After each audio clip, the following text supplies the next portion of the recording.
Hey guys! This week you are going to go to Aminah's world to create a digital mixed media collage that tells a story. You should have already gone through the slideshow, answered the question, and participated in the discussion. So now watch this video to learn how to make your art project. So once you finish watching this digital collage demonstration video, you're going to click on the assignment Digital Collage Aminah's World. Here's an example. You're going to watch me make this now. You have to follow the directions to create a collage that tells a story.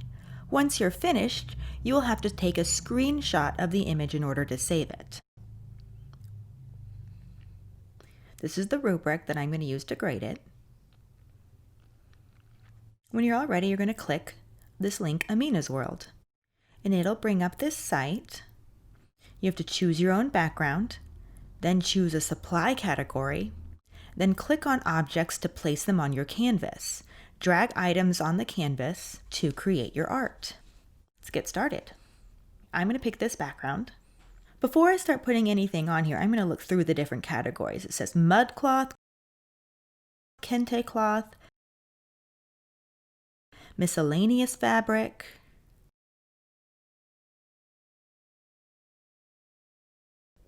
there's feathers. Oops, I accidentally put a feather out. We'll get rid of that later. Ties, found objects, yarn and stitching, and buttons and shells. So make sure you take a good look at everything that's there and get some ideas for what you're going to make. To get rid of that feather or anything you want to get rid of, you just drag it over and drop it in the trash can.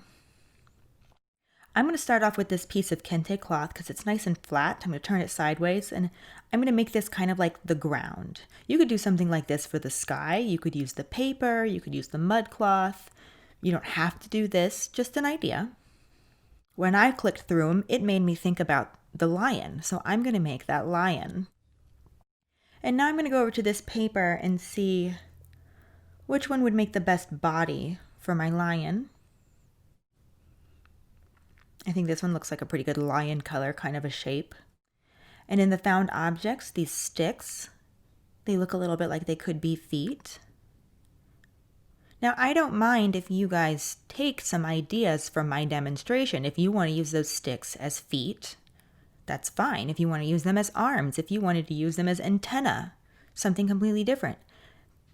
Be creative. Don't copy what I did. But my lion has 4 legs, so I have to put out 4 of these. And I can use the arrows to turn them. I can use the plus and minus sign to make them bigger or smaller. You just keep clicking it until you get it how you want it, and then move it on over.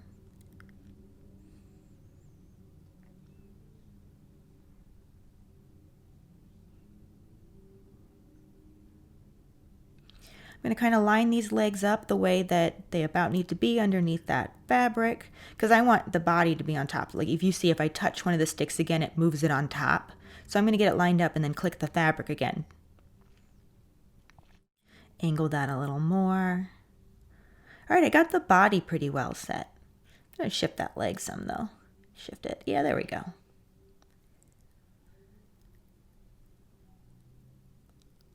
I'm going to go back over to this mud cloth. I saw this one. It looks like it could be a good lion's mane, but it's a little small now. So I'm going to make it a bit bigger. Put it about where a head's going to be.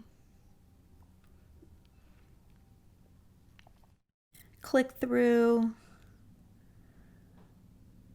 This yarn, this could make a really good tail. So I'm going to put this back here. Shift it a little bit more. You know, lions have a fluff at the end of their tail like their mane. So I'm going to use this feather for that. Make it a little bigger. Same with the head. I think that this button's going to make a fantastic lion face because the 2 holes in it already look a little bit like eyes.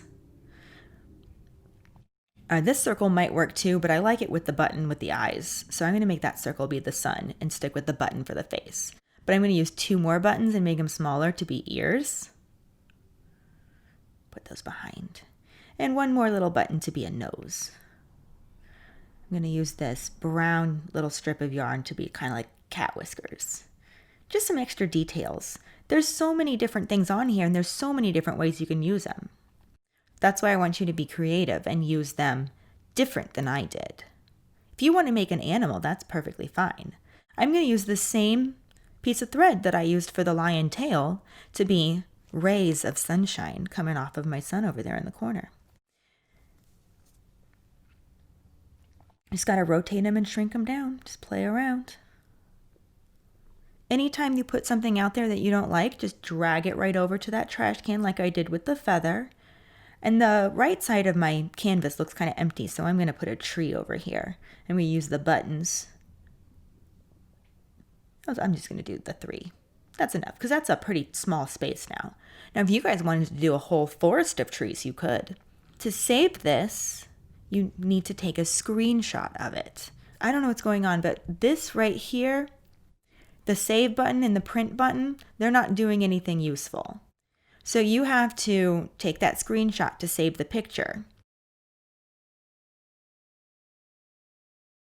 Once you take that screenshot, you're going to rename it first name, last name, _ collage. And this is the file you'll upload to submit it to me so I can grade it. So I also want you to see this is just my camera. I'm holding it up to the computer screen. If for some reason you can't get the screenshot to take, then you can just use your camera on a phone, a regular camera, and just take a picture that way, and you can submit that picture instead. You'll submit it over here on the side where it says submissions. It looks different on my computer because I can't submit. I just see where your artwork is when you submit.